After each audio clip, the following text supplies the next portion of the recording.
और इसके बाद जब वह शक्ति उस समय केवल प्राण तत्व की क्रिया को आगे बढ़ाने की क्रिया है, भस्त्रिका छूट जाती है, प्राणायाम छूट जाता है, केवल शक्ति का विस्फोट आगे की ओर अग्रसर करना होता है। यह शक्ति का विस्फोट गुरु के माध्यम से ही हो सकता है।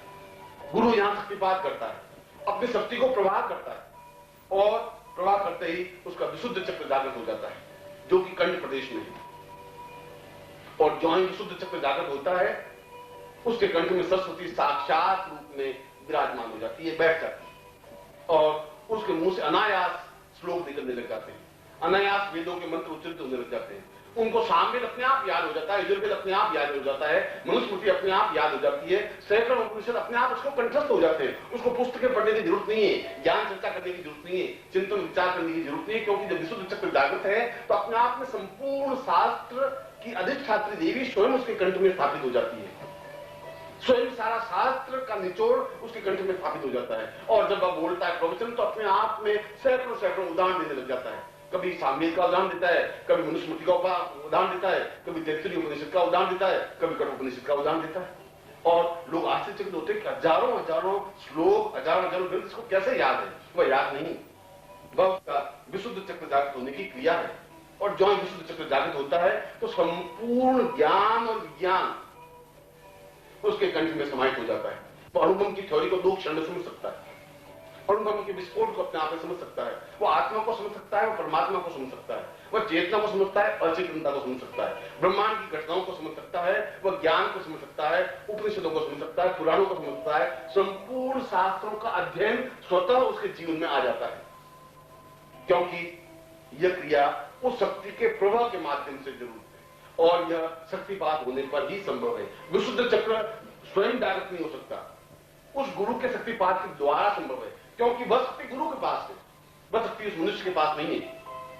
वह गुरु अपनी शक्ति को ट्रांसफर करता है, वह अपनी शक्ति को उसमें स्थापित करता है और स्थापित करते ही जहां उसकी अनाहत चक्र पर कुंडलिनी रुकी हुई है वहां एकदम से प्रलय होती है, विस्फोट होता है। विस्फोट होते ही ऊपर बढ़ करके विशुद्ध चक्र पे जाकर रुक जाती है और विशुद्ध चक्र पर जाना ही जीवन की पूर्णता और श्रेष्ठता है, क्योंकि उसका विचरण सूक्ष्म शरीर में आ जाता है। वह अपने प्राणों को सूक्ष्म कर सकता है, वह आकार को जितना भी चाहे उतना आकार दे सकता है, लघु से लघु बन सकता है, बड़े से बड़ा बन सकता है। वह चाहे तो अपने शरीर को 500 फीट ऊंचा नीचा कर सकता है, वह चाहे तो कण से भी छोटा बन सकता है और अपने प्राणों को एक कण के समान बना करके पूरे ब्रह्मांड में विचरण कर सकता है।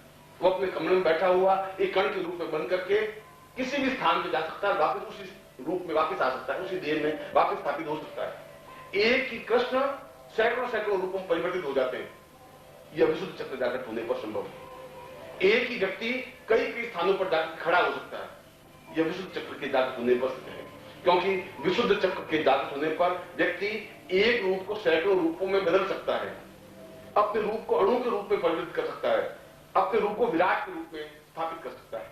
यह विराट के रूप में स्थापन करना, यह अणु के रूप में स्थापन करना, सैकड़ों रूपों में रूपांतरित होना, अपने शरीर को जितना चाहे लघु आकार देना, दीर्घ आकार देना, विशुद्ध चक्र के जागृत होने पर सहज संभव है।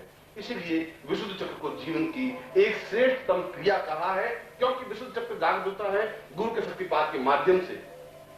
और यहां पर गुरु की अनिवार्यता है, यहां पर गुरु की पूर्णता है, यह गुरु की सेवा के माध्यम से ही शक्तिपात संभव है। और जब गुरु शक्तिपात करता है तो उसका समस्त संसार, समस्त अंदर प्रवेश और अंतर प्रवेश जागृत हो जाता है, चेतना युक्त हो सकता है, विस्फोट युक्त हो सकता है और वह संपूर्ण ब्रह्मांड को देख करके एहसास करने लग जाता है कि मैं समस्त ब्रह्मांड का एक संचालक हूं, मैं उसका एक भाग हूं, मैं उसकी चेतना हूं, मैं उसकी प्राणवायु हूं। और